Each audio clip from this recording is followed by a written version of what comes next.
کیونکہ آج جیسے میں نے کہا کہ نہ پرائم منسٹر کی بات ہوئی ہے نہ فارن منسٹر کی ہوئی ہے، ہو سکتا ہے فیلڈ مارشل کی بات ہوئی ہو، وہ اس کو وہاں سے لیڈ کر رہے ہوں، لیکن کچھ سوال اٹھتے ہیں اب۔ ایک تو یہ ہے کہ اگر سیز فائر ایکسٹینشن نہیں ہوتی تو اس کا کیا مطلب ہے کہ آٹومیٹکلی ایک دم جنگ شروع ہو جائے گی؟ یہ اتنا ایزی بات نہیں ہے، اس کا بھی آج جواب ڈھونڈیں گے۔ دوسرا، کیا ایران الٹیمیٹلی تیار ہوگا بلاکیڈ ہٹنے کے بغیر؟ بیکاز انہوں نے بھی اس کو ریڈ لائن بنا دیا ہے، اور یہ بلاکیڈ بڑا امپورٹنٹ ہے اس لیے کہ ہم نے آپ سے 2 دن پہلے بھی ایک ڈیٹا شیئر کیا تھا کہ جب بلاکیڈ اگر ایرانین سپورٹس کا ہو جاتا ہے تو ڈیلی تقریباً $435 ملین، یعنی کہ آپ کہہ لیں 43.5 کروڑ ڈالر کا ان کو خرچہ نقصان ہے امپورٹس اور ایکسپورٹس ملا کے۔ جو ایکسپورٹس بنتی ہیں وہ تقریباً 276 ملین، یعنی کہ تقریباً 28 کروڑ آپ سمجھ لیں ڈالر روز کا، اور جو امپورٹس کا ان کا ہے وہ تقریباً 160 یعنی کہ 17 کروڑ کے قریب وہ بنتی ہیں۔ یہ بھی کہا گیا کہ 2 سٹڈیز ہیں، ایک سٹڈی یہ ہے کہ ایران کے پاس 90 ڈیز ہیں سٹوریج کے، لیکن دوسری سٹڈی یہ ہے کہ 13 سے 16 دن کی سٹوریج ہے، اور اگر 13 سے 16 دن کی سٹوریج یہ بلاکیڈ چلتا ہے اگلے لیٹ سے 2 ہفتے، تو پھر ایران بڑا مجبور ہو جائے گا، اس کے پاس یہ آپشن ہوگا کہ میکسیمم تیل وہ ٹینکرز پہ ڈال کے ان کو پاک رہنے دے، اور پھر بھی اگر کرے تو تقریباً 21 دن کے بعد اس کو اپنے بہت سے کنویں بند کرنے پڑیں گے، اور اگر وہ کنویں بند کرتے ہیں تو پھر اس میں ایک پروسیس ہوتا ہے جس میں اس کو واٹر کوننگ کہتے ہیں، بہت نقصان ہو جائے گا، اور پھر تقریباً ہمیشہ کے لیے ایران 3 لاکھ سے 5 لاکھ بیرل یومیہ اس کا ضائع ہو جائے گا ہمیشہ کے لیے پروڈکشن کیپیسٹی۔ سو ایران کے لیے بھی اتنا سمپل نہیں ہے۔ پھر دوسرا یہ بھی ہے کہ جو پچھلے دنوں جب انہوں نے ڈونلڈ ٹرمپ نے یہ اجازت دی کہ ایران کا جو تیل ہے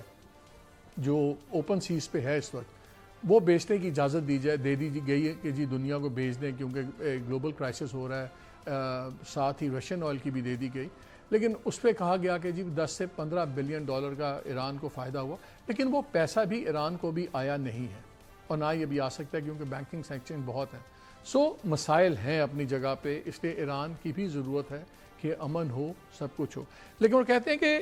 اب ایکسپرٹس کے مطابق ڈونلڈ ٹرمپ پہ زیادہ پریشر ہے، اتنی آسان بات نہیں ہے کہ کل کو وہ بم چلانا شروع کر دے گا،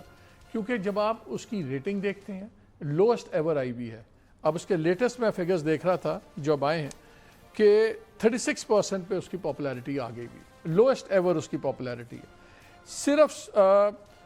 کاسٹ آف لیونگ وہاں پہ بہت بڑا ایشو ہوتا ہے امریکہ میں، جب ان کے خرچے بڑھتے ہیں کہ جی زندگی خرچ ہمارا اوقات و بسار کیسے گزر ہوگی۔ صرف 26% لوگ اس سے خوش ہیں، یعنی کہ 3/4 لوگ اس سے نالاں ہیں۔ ایران کے اوپر جو ہے اس پہ صرف 26% لوگ سمجھتے ہیں کہ ٹھیک ہے یہ اتنا خرچہ ہو گیا ایران کی جنگ پہ، یہ جائز ہے، صرف 26%۔ سو 64% پیپل 70% پیپل آپ سمجھ لیں اس کے خلاف ہیں، اور صرف 25% لوگ سمجھتے ہیں کہ امریکہ آج زیادہ محفوظ ہے، اس ایران کے اندر سب کچھ ہو رہا ہے۔ سو دا وار ہائیلی ان پاپولر جو وار ہے، اس کے جو ڈومیسٹک کمپلشنز ہیں، اکنامک سارے اس کو ہٹ کر رہے ہیں، اور اگر یہ جنگ دوبارہ شروع کرتا ہے تو بہت زیادہ مخالفت ہے ڈونلڈ ٹرمپ کی کہ یہ جو بلینز اور tens of billions of dollars کا خرچہ ہوگا یہ ہم ایک ایسی جنگ پہ کیوں جائیں۔ اور اب اگر جنگ ہوتی ہے تو اگر میکسیمم ایران کا دوسری طرف دیکھ لیں کیا سٹانس ہے، ایران کا جو ڈیٹا آیا ہے اس کے مطابق جو ان کی انڈسٹری کے پاس اس وقت اسٹاک پائلز ہیں، جو مال بنا ہوا تیار ہے یا دوسرے ہیں، اس کے مطابق ان کے پاس جو اسٹاکنگ وغیرہ ہے وہ تقریباً 2 ہفتے سے لے کے 6 ماہ کی ہے، اور اس کا کمپیریزن جب کریں کہ جب یہ جنگ شروع ہوئی تو ان کے پاس تقریباً 96 ڈیز کی انوینٹری تھی، 96 دن کی، اور یورپ کے اندر ایوریج جو انوینٹری ہے کمپنیز کی وہ 30 دن کی تھی، ان سے 30 دن کم کی تھی، اور یو ایس اے کی ان سے 40 دن کم تھی۔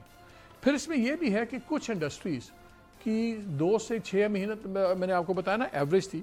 کہ جو سیکٹر جو ڈیفنس پروڈکشن سے ریلیٹڈ ہیں اور دوسری سے ریلیٹڈ ہیں ان کی تقریباً 4 ماہ سے 6 ماہ کی ان کے پاس انوینٹری اور سامان موجود ہے کہ وہ ایگزسٹنگ اپنا چیزیں بناتے رہیں، پروڈکٹ بناتے رہیں، اور ان میں سے زیادہ کمپنیز ڈیفنس سے ریلیٹڈ ہیں، اور یہ سارا یہ ڈیٹا یہ کریڈیبل ڈیٹا ہے جس سے ہم بات کر رہے ہیں۔ اس کے مطابق جنگ کے 40 دنوں کے بعد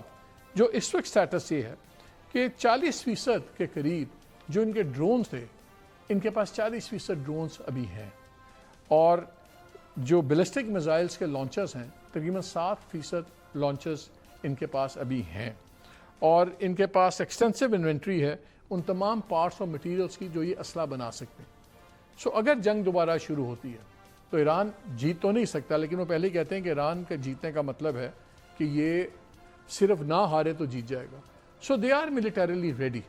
اور ہم نے اب دیکھا کہ کل جو وہاں پہ ایک جلوس نکلا تہران میں، اس کے بارے میں کہا جاتا ہے کہ 1979 کے بعد یہ پہلا اس کے مقابلے کا کوئی جلوس تھا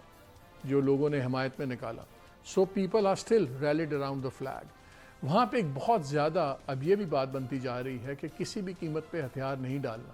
تو ان کی پولیٹیکل لیڈرشپ اور بھی ایک بڑے مسئلے میں پھنس گئی ہے کہ اگر ان کو اب وہ افورڈ نہیں کرتے کہ وہ کمزور لگیں اور یہ نہ لگیں کہ یہ امریکہ کی ٹرمز کے اوپر صلح کر رہے ہیں، تو ان کے اپنے پولیٹیکل کریئرز ختم ہو جائیں گے۔ IRGC کی طرف سے اور بھی سخت لائن آنی شروع ہو گئی ہے،